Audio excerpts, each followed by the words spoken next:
Hola a todos y a todas y bienvenidos y bienvenidas a un nuevo episodio de Hablemos de Correr.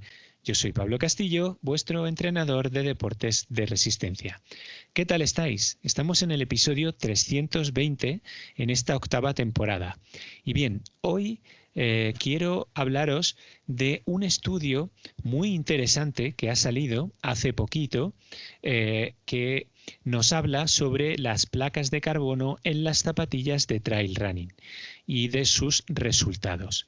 Ya sabéis que hace tiempo también hice un episodio basado, por supuesto, en ciencia, basado en varios artículos de investigación en el que habían demostrado que las zapatillas de carbono en el asfalto, más que ayudar a un porcentaje muy pequeño de corredores y corredoras de alta élite, lo que hacían con el resto de personas normalmente era pues abonar las consultas de los fisioterapeutas, porque el tema de doblar la placa al final a ritmos demasiado lentos, podamos decir, en una maratón y demás, lo que conseguía era que la gente acabara por tener problemas en los metatarsos. Si queréis podéis revisar ese episodio que está bastantes capítulos atrás en la temporada séptima.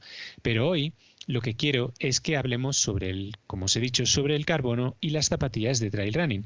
Y para ello, nada mejor que traer pues a Pedro Corbi, que desde la Facultad de Ciencias de la Actividad Física y el Deporte de la Universidad de León, pues ha dirigido, que ahora nos explicará mucho mejor, un estudio explicando cómo funcionan estas placas de carbono de las zapatillas de trail running y qué resultados pueden darnos. Así que sin más le voy a dar la palabra a Pedro, que está por aquí, y vamos a charlar acerca de ese estudio tan interesante. Hola Pedro, ¿qué tal? ¿Cómo estás? Buenas tardes, buenas noches o buenos días según cuando estén escuchando este episodio. ¿Qué tal? Gracias por haber venido al programa. Buenas tardes, ¿qué tal? Pues aquí estamos, interesado por ese estudio tan interesante que tenemos que desgranar para que nuestros oyentes pues comprendan perfectamente cómo se ha realizado y cuáles son sus resultados. Pero antes me gustaría que los oyentes te conocieran. Pedro, cuéntanos, ¿cuál es tu formación? ¿Cuál es tu vinculación con el trail running y demás?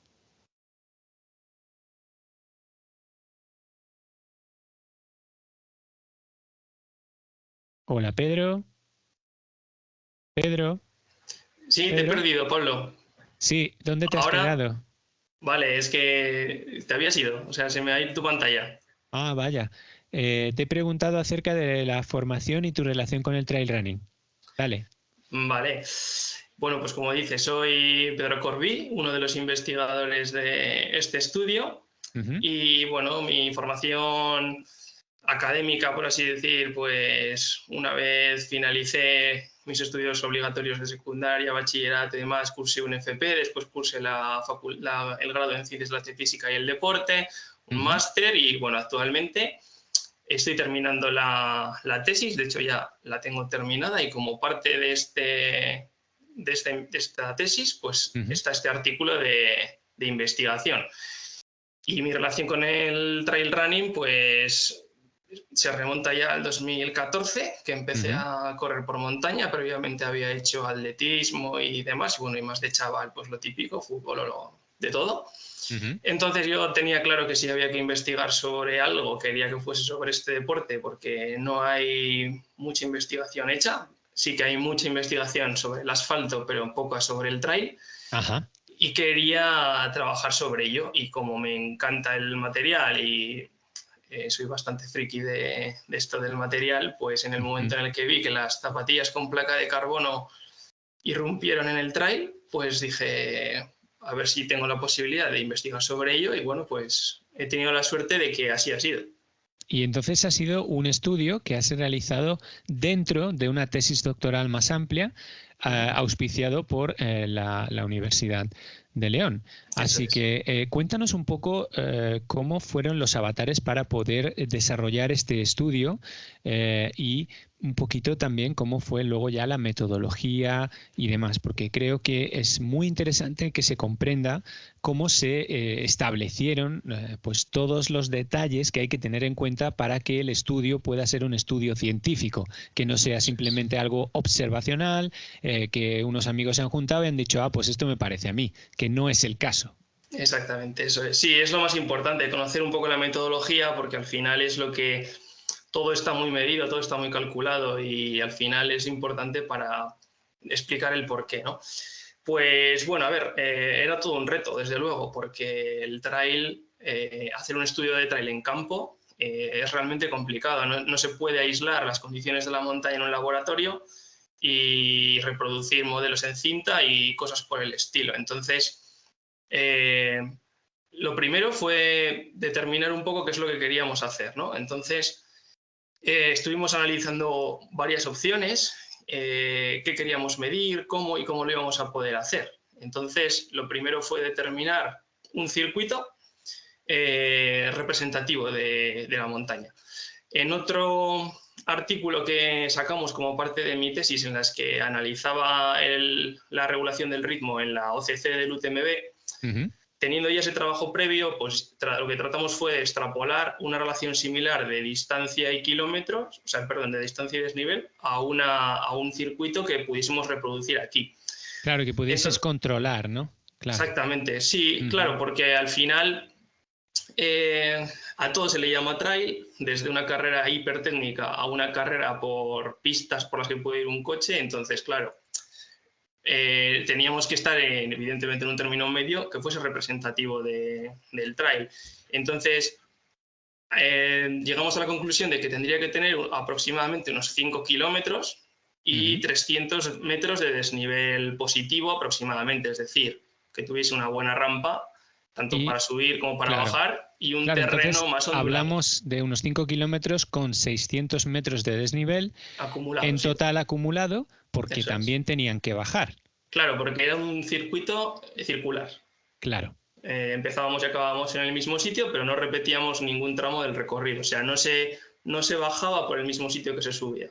Entiendo, pero sí se subía y se bajaba y se llaneaba, que es lo importante. Eso es, sí. Entonces, nosotros lo que yo busqué personalmente fue por la zona por la que normalmente suelo entrenar, un circuito de estas características. Al final nos salió un circuito de 5,2 kilómetros y 305 de desnivel positivo y otro tanto negativo.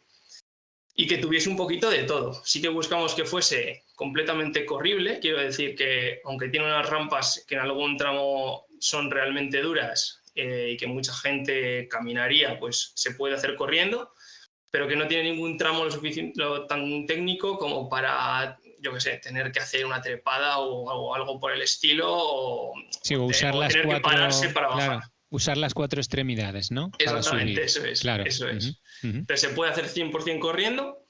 Y tenía un poquito de todo, tenía tramos de césped, tramos de barro, tramos de piedra suelta, zonas que tenían incluso algún riachuelo, pista forestal también tenía algún tramo, un tramo de bosque, sendero, o sea, tenía un poquito de todo. Y yo personalmente, pues cuando ya tuve este circuito decidido, pues probé con mis zapatillas. Tengo un modelo con placa y uno sin placa, entonces yo probé y dije, vale, esto se puede hacer, porque era importante que pudiese ser reproducible con un modelo y con otro dentro del mismo día. Claro, claro. Eso era lo más importante, porque la gente puede pensar, una carrera de 5 kilómetros no es representativa del trail, porque no hay ninguna carrera de 5 kilómetros. Pero, claro, si fuese posible hacer una maratón, descansar un poco y en las mismas condiciones que estabas, repetir la maratón con otras zapatillas, pues sería ideal, pero es imposible. Claro. Eso no es posible hacerlo. Entonces, claro, pensamos, y por eso buscamos corredores que tuviesen un alto nivel, que fuesen capaces de realizar en un mismo día 2 tentativas de 5 kilómetros al máximo esfuerzo, recuperando. Entonces, eso sí que lo veíamos factible. Sí, entonces, el circuito ya lo teníamos. Sí, ahora hay que buscar los corredores, ¿no? Y las zapatillas, que no es fácil, claro. Entonces, contacté con diferentes marcas para ver si querían colaborar o no. en el estudio. Unas marcas sí que colaboraron y otras no obtuvimos respuesta y otras directamente nos dijeron que no. Claro, es que esto es muy arriesgado para una marca por el hecho de que, claro, ellos venden una tecnología, una investigación, unas ideas que a lo mejor luego pues se puede demostrar que Claro. no es algo como, no es tanto como dicen o es más allá, nunca se sabe lo que luego va a salir. Pero claro, es Exactamente. arriesgado para una marca. Entiendo que a lo mejor pues claro, tuvieran miedo. Claro, nosotros desde el principio les dijimos que la identidad de las marcas no iba a salir a la luz, Ya, tanto para bien como para mal, es decir, si salía que claro, la placa mejoraba un 20% no iba a salir y si claro, no mejoraba tampoco. Entonces, claro. bueno, unos accedieron, Ujú, otros no, y con los fondos dedicados al doctorado de la universidad, pues pudimos conseguir algunos pares de zapatillas por nuestra cuenta, es decir, que nosotros compramos, que las tuviste para que comprar, claro, claro. algunas sí, Ujú, algunas sí. Recibimos unas pocas y otras las tuvimos que comprar dentro de nuestras posibilidades. ujú, Y para llegar a tener un número mínimo que luego nos saliese, o sea, el artículo pudiese ser aceptado, porque, claro, claro, cuanto mayor sea la muestra, más validez tiene el artículo. Entonces, claro, claro. si hubiésemos podido contar con 100 pares de zapatillas, habría sido maravilloso, pero entre unas cosas y otras, pues llegamos a 12, Ujú, que era como el mínimo, pues 10, 12 más o menos lo que ujú, teníamos pensado. Con 12 ya el artículo ya tenía cierto empaque, entonces sí. eso sí que nos lo podíamos permitir. Y una vez que ya teníamos las zapatillas y el circuito y demás, pues lo que hice fue buscar a los corredores que Ujú, estuviesen interesados en participar. Y para ello, pues dentro de mi entorno, pues yo soy de Burgos, hay ujú, corredores de muy buen nivel, eh, algunos casi élite y demás, de los que participaron, se podría ujú. considerar élite. Y lo que hice fue pues una encuesta. Empecé a mandar a gente que conozco que corre, mándaselo a la gente, mándaselo a tal, y al final pues sí que me dieron pues, unos 20 o 25 corredores. Ujú, Yo sintiéndolo mucho, pues tuve que escoger solamente a 12 claro, en función de pues, los que más nivel tenían. Que hubo gente con un buen nivel que se quedó fuera, pero claro, al final dábamos para lo que dábamos. claro, solo 12 pues son los que hay, ya está. Ujú. Eso es, así Y es. Dime. claro, ahí la pega que puede tener el estudio es la falta de mujeres, ¿no? Sí, pero claro, al tener un número tan pequeño en la muestra, Ujú, tenían que ser todo claro, hombres o o hombres tenían que o ser todo todo mujeres. mujeres. Sí, entiendo. Y por las características del diseño que habíamos realizado, pues contábamos con, por así decir, un excedente de hombres Ujú. dispuestos a colaborar, pero no llegábamos Al número de a los mujeres, ¿no? valores mínimos de mujeres, ¿no? Entonces, pues por facilidad, comodidad, por disponibilidad de la gente, lo elegimos en hombres. Sería súper interesante hacer este mismo estudio igual, calcado, en mujeres. Claro, es interesante que no hayas podido completar un número como el que comentabas de mujeres que reunieran esas características, porque eso nos indica que todavía falta mucha, podemos decir, divulgación o fomento de este deporte entre la mujer.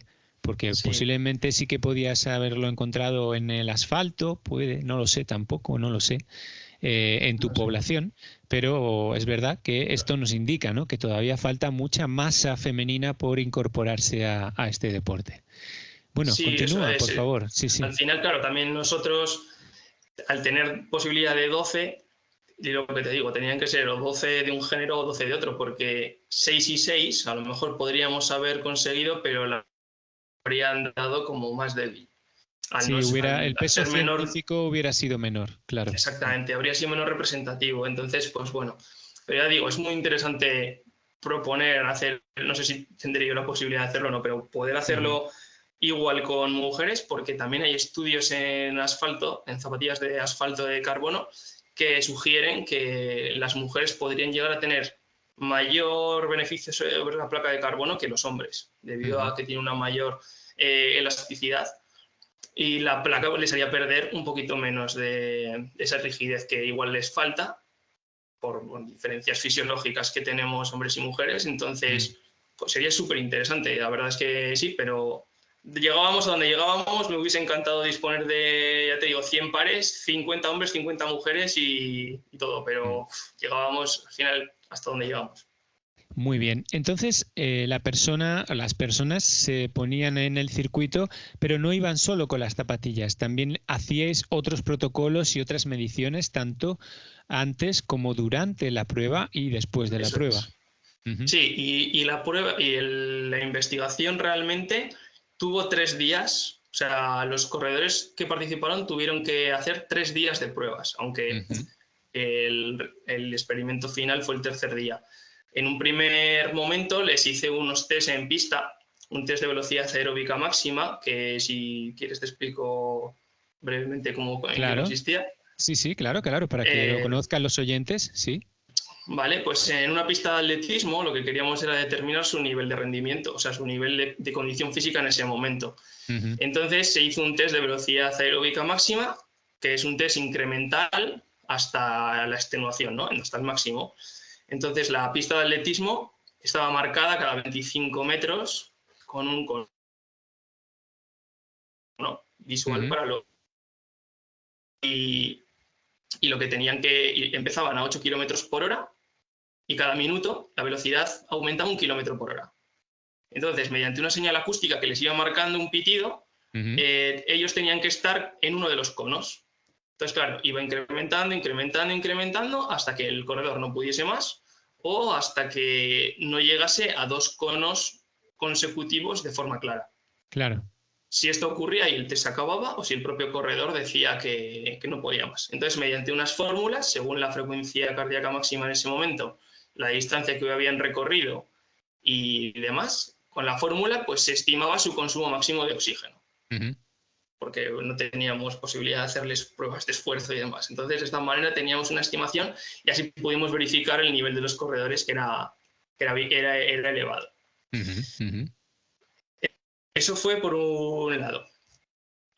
A todo esto ya les habíamos dado a los corredores las zapatillas con placa de carbono para que durante el mes previo al día de las pruebas se familiarizasen con él y hiciesen un pequeño rodaje. Para que al final las zapatillas tuviesen unos 50 y 100 kilómetros y no más.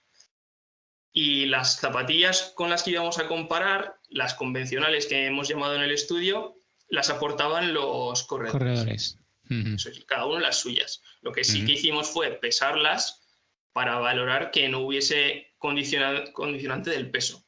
Claro. Eso sí que habría sido un problema. Entonces comprobamos que eran muy similares en peso, por lo tanto perfecto. Así no se nos podría alegar, saliese lo que saliese, que fue debido al peso de la zapatilla.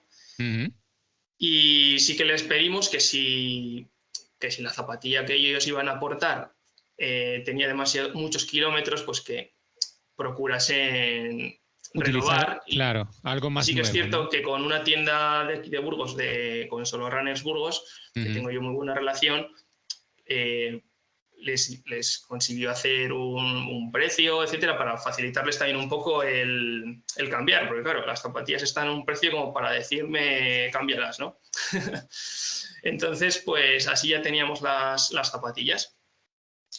Y después tuvimos otro día de reconocimiento del circuito, que fue una semana justo después de eso. Fuimos todos a la vez para que viesen el recorrido. El recorrido del día de la prueba estaba debidamente señalizado. Yo lo marqué con flechas, con cintas, con tal, que evidentemente hicimos de forma sostenible y amigable con el medio ambiente, y al acabar la prueba se recogió todo, no quedó nada. Sí. Pero por si acaso era importante que los corredores supiesen por dónde tenían que ir, porque claro, en un momento de máximo esfuerzo, claro, si tienes una duda, ¿eres por aquí o por aquí? Pues ya has perdido 20 segundos y ya no nos vale ese tiempo, ¿no? Entiendo. Y luego ya el último día sí que hicimos ya todo. Que como decías, esto era un poco para llegar a la pregunta que me has hecho. Claro. Les hacíamos más pruebas. O sea, se les hicieron bastantes pruebas. Se les hicieron unas del eje stiffness, que se llama, que es rigidez de la pierna. mediante unos saltos verticales en los que los corredores se colocaban en una zona delimitada con las manos en la cadera y tenían que realizar una serie de saltos verticales a un ritmo concreto, que eran 100 repeticiones por minuto, con un altavoz que les marcaba los golpes, y ellos tenían que hacer saltos verticales tratando de tener las rodillas lo más extendidas posible, que en el suelo hubiese el menor tiempo de contacto y que en el aire tuviesen el mayor tiempo de vuelo posible, pero claro, siguiendo el ritmo que les marcábamos. Y así eso se les hizo antes y después de cada una de las dos series, y así valorar si con la placa de carbono, si la placa de carbono se había perdido rigidez o no durante la prueba. Además de eso se les pesó antes y después de cada una de las series. También se les midió el lactato antes y después de cada serie. Y después de cada serie, solamente después, se les hizo un test de percepción subjetiva del esfuerzo con una escala de Borg del 0 al 10. Claro, lo que yo suelo hablar aquí en el canal como IP, la intensidad percibida de esfuerzo. Eso es. Del 1 al 10, ¿no? Exacto, del 0 al 10. Sí, bueno, al 10, sí. Claro. Entonces, claro, sí, todos dieron 9-10, 9-10, 9-10, porque claro, el esfuerzo tenía que ser máximo. Claro. Y un test de confort del calzado, que se les hizo después de cada prueba, en el que se medían ítems como, por ejemplo, la amortiguación en el talón, amortiguación en el antepié, confort general de la zapatilla, el agarre, la estabilidad, la flexibilidad del antepié y demás. Entonces ellos marcaban en una línea, pues eso, o muy cómodo o muy incómodo, y entre medias marcaban una rayita, que es lo que luego medíamos para saber lo que el corredor había dicho. Claro, la estabilidad, pero claro, al final son también sensaciones percibidas de ellos. Eso es subjetivo. Claro, es subjetivo esa parte, sí. Claro. Lo que pasa es que, bueno, después de justo haber hecho la prueba, pues lo tienes muy reciente y... Sí, efectivamente. En ese momento lo tienes muy claro. Eso es. Entonces, eso fue lo que se realizó en todo el estudio. Bueno, también no he dicho, entre cada una de las series los corredores tenían media hora de descanso, de recuperación, en la que además de hacer estos test y cambiarse de zapatillas, podían rehidratarse les dábamos 250 centilitros de agua y lo mismo de bebida energética de carbohidratos. A todos se les daba esa cantidad, aunque luego dentro de eso cada uno bebía lo que quería. Alguno si quería beberlo todo bien, y si no quería beber tanto, pues cada uno eso ya. Pero nosotros les dábamos esa opción.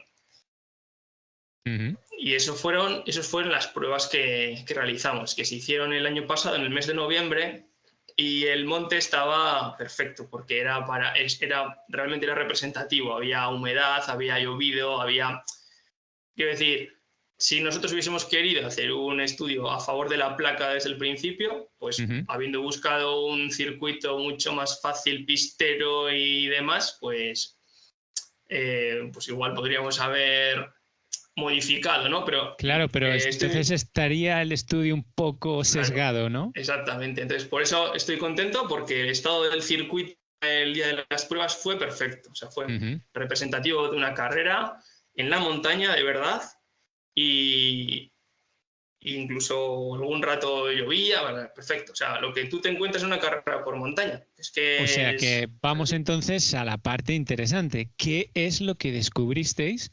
Y vamos a verlo desgranado y poquito a poco para que se entienda. Y recordad, aquí no estamos ni a favor ni en contra de las placas de carbono en las zapatillas de trail running. Solo estamos evidenciando lo que este estudio, que como veis con un peso científico bastante importante, ha descubierto. Nada más. No es ni en un lado ni en el otro. Esto es pura ciencia. Eso es. Y que es el primer estudio que se ha...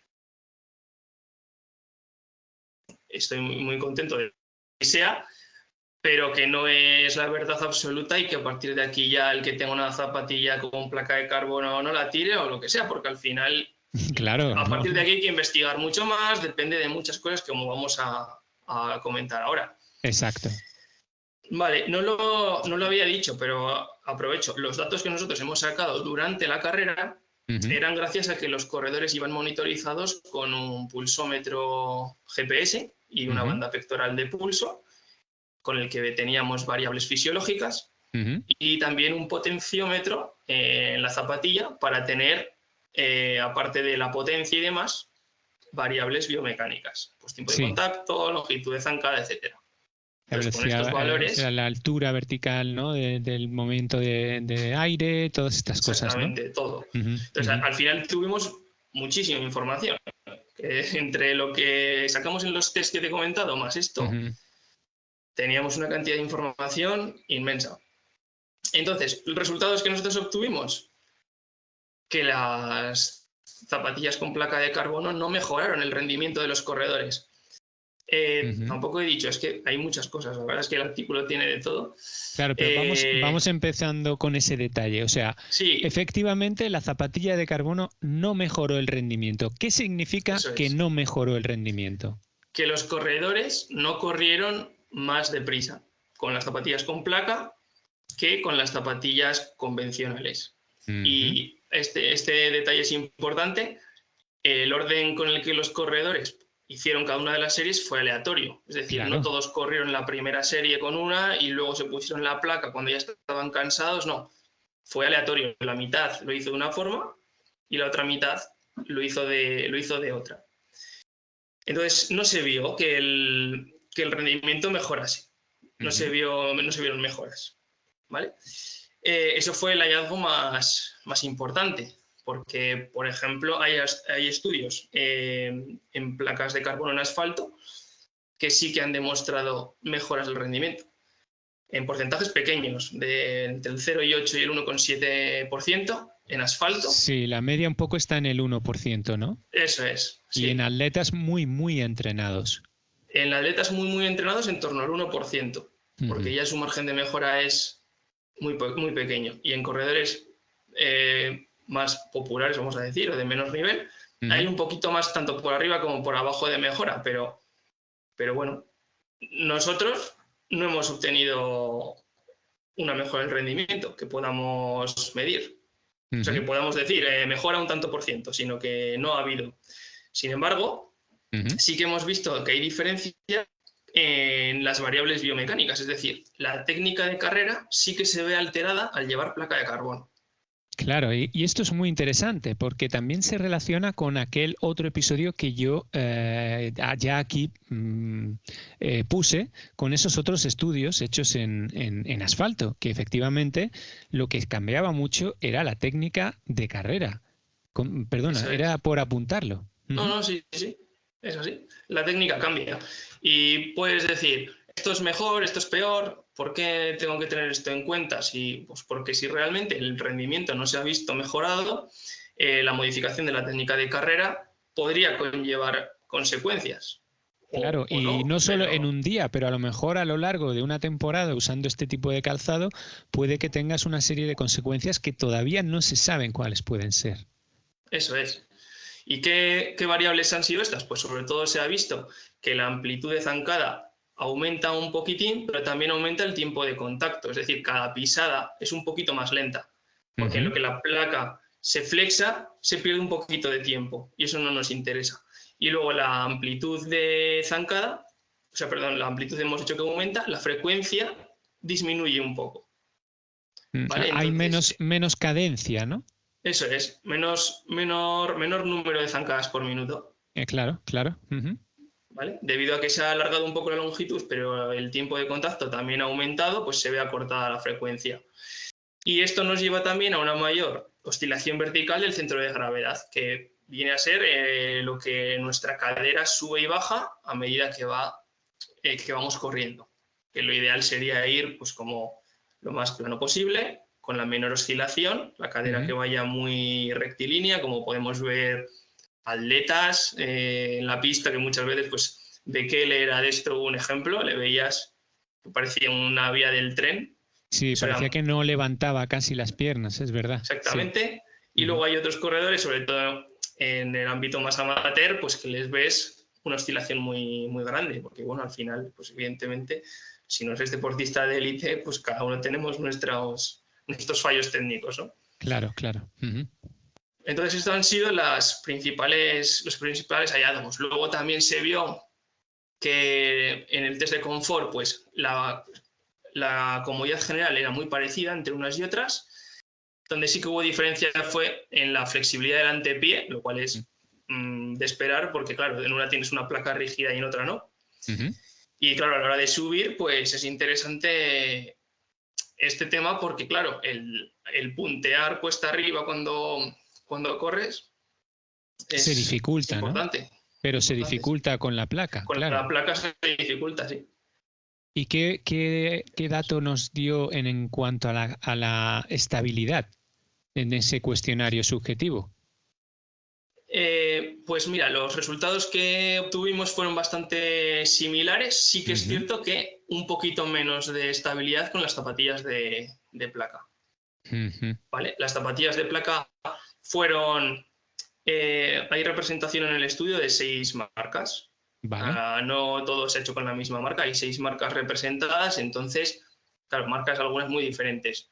Sí. Las marcas que tenían un perfil más alto marcaron mayor inestabilidad que aquellas que tenían, por el contrario, un perfil un poquito más bajo en el tema de estabilidad. Y luego en el tema de agarre, pues también se vio que las de placa tenían un poco menos de valoración, sin llegar a ser significativo, pero tenían menos valoración. Y esto, bueno, también se entiende porque normalmente las zapatillas de placa se han diseñado para terrenos más pisteros, más fáciles, entonces acortan un poquito el taco. Entonces, por eso también es normal que sientan menor agarre que una zapatilla que puedes llevar, a lo mejor, pues yo qué sé, una Innovate que tiene 6 milímetros de taco, pues claro. Sí. Claro, sí. Hay diferencia. Sí, o una Merrellon Sky 2 como que las que estoy usando yo ahora, que son muy técnicas y son para esos días que haces algo mucho más técnico. Muy bien. Entonces, podemos decir que para recapitular, el estudio ha descubierto que las zapatillas con placa de carbono, por un lado, no mejoran el rendimiento respecto a una zapatilla homóloga sin placa de carbono en un circuito de trail running muy representativo de lo que podría ser una OCC si lo extendiéramos. Y también descubres que hay cambios en la técnica de carrera y por tanto en la morfología a la hora de moverse por el terreno con unas y con otras zapatillas. Eso es. Es muy interesante, ¿no? Porque, claro, sí. estos resultados tienen que hacernos pensar al menos o darnos... despertarnos la inquietud a la hora de qué estamos haciendo cuando compramos un calzado, por saber un poco, oye, a qué me arriesgo, a qué no me arriesgo, porque en tu opinión de experto, ¿a qué se arriesgaría una persona a la que la zapatilla como medio externo le cambia su técnica de carrera a medio o largo plazo?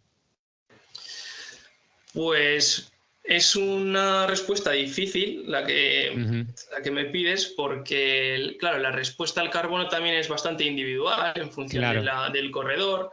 Puede que haya gente que no sienta nada, no le pase nada, pero por lo general un cambio en un patrón motor alargado en el tiempo al que no estás acostumbrado podría llegar a causar algún tipo de lesión.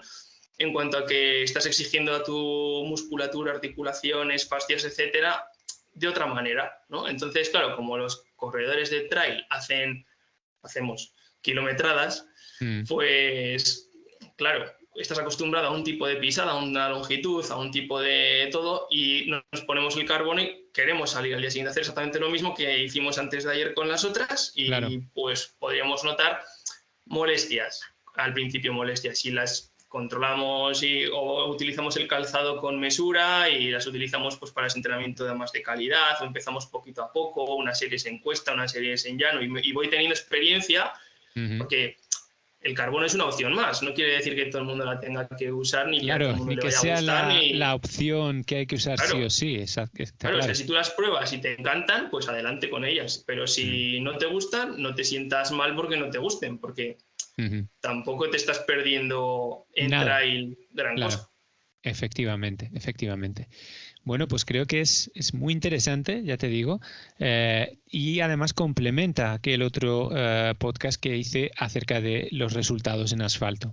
Lo que sí, no sé si habéis preguntado a los sujetos de la investigación Claro, una cosa que sí se decía en los artículos que yo trabajé para el podcast sobre zapatillas en asfalto era que los sujetos sí que indicaban que las zapatillas les dejaban, podemos decir, más descansados cuando hacían un entrenamiento intenso que si lo hacían con una zapatilla sin placa de carbono y que al día siguiente se sentían bastante más descansados si lo habían hecho con la zapatilla de placa de carbono que si lo habían hecho sin ella.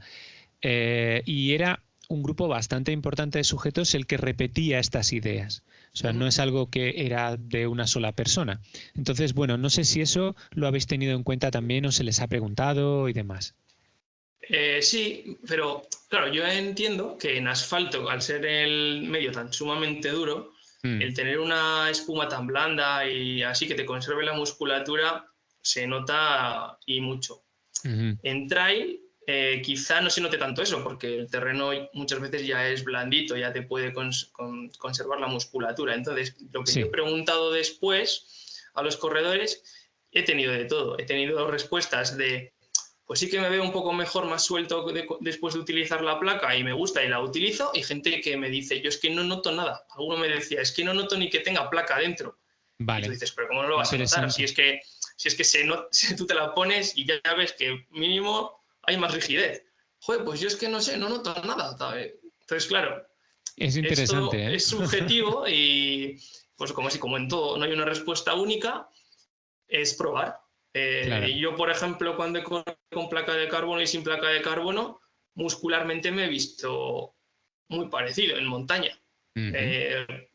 Más o menos, porque pues eso, ya correr por una pradera ya te guarda un poquito la musculatura, o por un camino de tierra mucho mejor que asfalto, ¿no? Claro. Sí, es que, a ver, no podemos comparar el usarla en el asfalto al usarla en montaña, es que no tiene nada que ver. Lo que sí es interesante también ver cómo cuando sigues mucho este deporte y vas a los detalles, como me pasa a mí, te das cuenta que muchos atletas que sus marcas tienen modelos de placa de carbono, por ejemplo, en las carreras de UTMB, pero también en otras del circuito, te das cuenta que suelen correr con un modelo que normalmente no es el de la placa de carbono, y luego en un determinado momento se cambian las zapatillas y se ponen las zapatillas de placa de carbono, y normalmente suele ser al final del recorrido, posiblemente entre la penúltima y la última estación de ayuda, o sea, puesto de avituallamiento, pues es donde se suelen cambiar. Y en otros casos empiezan con la placa de carbono y luego se cambian a otro calzado. O sea, normalmente es raro, bueno, en algunos casos sí, como Jim Wansley cuando corrió con la Tecton y demás, que sí hacen toda la carrera con ellas, pero en general sí que, por ejemplo, incluso he visto atletas de North Face que cambian de la placa de carbono a la placa de no carbono, o sea, la zapatilla sin carbono y demás. No sé, es algo que ellos mismos sí que tienen que notar algo por el hecho de que cambian de zapatilla, ¿no? No la usan todo el rato, o la usan para una cosa más específica, a lo mejor para las zonas más pisteras, y se la quitan para las zonas más de subida o más técnicas y demás, ¿no? Sí, a ver, yo es que, bueno, como no estoy asociado a nada, no tengo ningún problema en decir lo que pienso, y esto es una opinión. Pero para eso te he traído, para que no tengas ningún problema. O sea, aquí no hay ninguna marca que patrocine este deporte, este episodio. Nadie patrocina esto más que yo, así que aquí podemos hablar siempre que hablemos con pues los datos por delante y claro, nada más. Sí, yo en este aspecto tengo una opinión, y es que de la élite no te puedes fiar, porque al final son corredores que están patrocinados por las marcas, entonces no sabes cuánto hay de realidad, cuánto hay de gusto y cuánto hay de obligación. Qué buena frase. Sin decir ningún corredor ni nada, porque cualquiera puede imaginarse a quien sea, un corredor está en una marca y el material es top, pasa a la siguiente, otra marca diferente, el material ahora es top, pasa a la siguiente, y igual no tienen nada que ver. Y al cabo de unos años te dicen, pues con lo que estoy corriendo ahora voy de lujo, con lo que corrí hace 6 años en tal marca no iba bien. Pero te lo está diciendo ya con tanto tiempo pasado que no te puedes llegar a fiar, ¿no? Entonces no sabes cuánto hay de realmente le va bien o realmente lo está haciendo por obligación. ahora que has dicho el tema de UTMB y cambiarse las zapatillas. Por ejemplo, en ASICS, que está Andreu Simón y ha diseñado él o ha colaborado en el diseño de las Meta Fuji Trail. Meta Fuji Trail, sí. Claro, derivadas de las Meta Speed, que tanto éxito tuvieron en 2023 en asfalto. Exacto, esas las ha diseñado él, o ha colaborado muy dentro de ello, ¿no? Y el mismo Andreu Simón lo decía, dice, yo voy a correr con estas en el UTMB hasta Champex, y en Champex me voy a poner unas Trabuco, porque en Champex empieza la parte un poquito más técnica, claro, y no me la voy a jugar. Y él mismo te lo está diciendo en una entrevista que salió en YouTube. Entonces, por eso te digo, ¿no? Que creo que pueden ser una herramienta que es como tal una herramienta que tiene su nicho de trabajo, su enfoque de trabajo más para zonas más pisteras, más asemejables al asfalto, claro, al fin y al cabo. Pero, pues eso, igual si le preguntas, pues, no sé, me estoy inventando, y te contesta sinceramente, igual te dice que con las Trabuco toda la carrera hubiese ido bien y no hubiese cambiado, pero no sabemos si la marca le obliga a llevar un determinado modelo. Insisto, esto es cosa mía, lo estoy inventando todo. Sí. Pero que igual no sabemos si hay detrás eso, porque al final cuando ya te están pagando y cuando tal, pues igual te dicen, coño, es que la zapatilla que hemos diseñado queremos que se vea. ¿No? Que para algo hemos invertido en ella. Claro, y los que se la cambian al final, pues para entrar en meta con ellas y que se vean en meta. Claro. Entonces, bueno, que opinión personal, pero que al final cuando hay dinero de por medio, marcas y tal, yo por eso me fío más de lo que la gente me dice. Que, pues eso, gente que corre porque le gusta y dice, pues he probado esto y me gusta, y he probado esto y no me gusta. Entonces, bueno. Claro. Pues fijaros, yo creo que más claro no se puede decir y más interesante no puede ser esta investigación, que seguro que va a atraer a otras para que pues esto se complemente, se replique y demás, que es como funciona la ciencia, o incluso se rebata y se niegue, que a otros pues saquen otros resultados totalmente diferentes, ¿no? Siempre que estén dentro del método científico. Pues Pedro, de verdad te agradezco mucho que hayas estado aquí. Quería que esto lo contaras tú de tu propia voz, porque está bien que la gente lo pueda leer, por ejemplo, en el artículo que sacó Daniel en Runedia, pero bueno, creo que lo hables tú, que lo expliques tú, que eres quien ha estado ahí al pie del cañón explicando a los atletas lo que tenían que hacer, cuál era el objetivo de esta investigación. Y todo lo que eso conlleva, pues claro, que lo expliques tú es una cosa que no se puede comparar a leerlo simplemente en un artículo, porque el que lo lee a lo mejor le asaltan dudas, le asaltan cosas que a lo mejor tú aquí pues hoy explicándote así con más profundidad pues has podido solventar, ¿no? Y bueno, Pedro, ¿qué carreras tienes tú por delante? ¿Tienes alguna? ¿Tienes algo que estás apuntado en algo? Pues sí, la siguiente que voy a correr me parece que es Costa Quebrada en octubre, en Liencres, en Cantabria. Yo soy de Burgos, pero bueno, aquí cerquita lo que pille tal. Y bueno, también haré alguna más cerca de casa todavía, pero tampoco tengo de momento ningún gran objetivo. El año pasado, por ejemplo, pues sí que tenía el objetivo de la OCC, lo hice y tal. Y este año pues un poquito más de... algo más cercano, turismo nacional. Sí, y lo que vaya saliendo, me entero de que hay una, pues voy.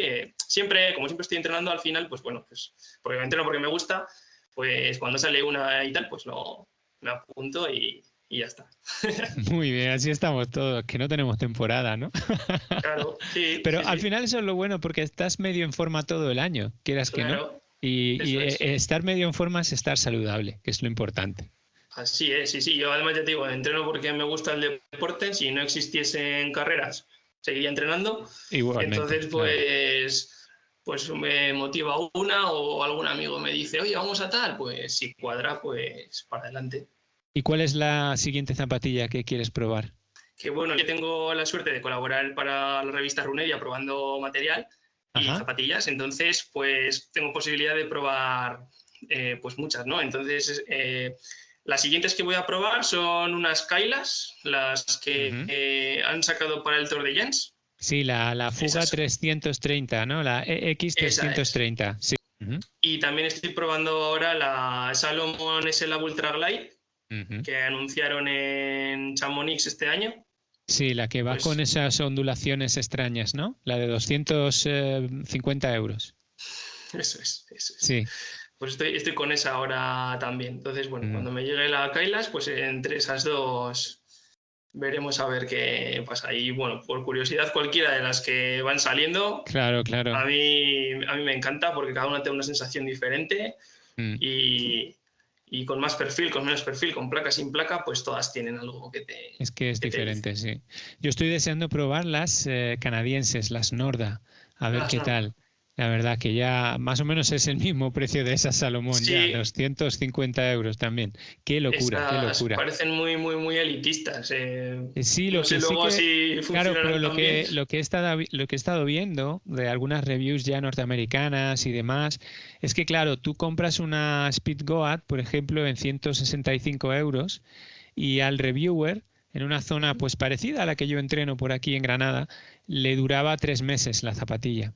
Y al mismo tiempo empezaba a usar una Norda y le consiguió hacer 1100 kilómetros a la Norda y estaba como el primer día.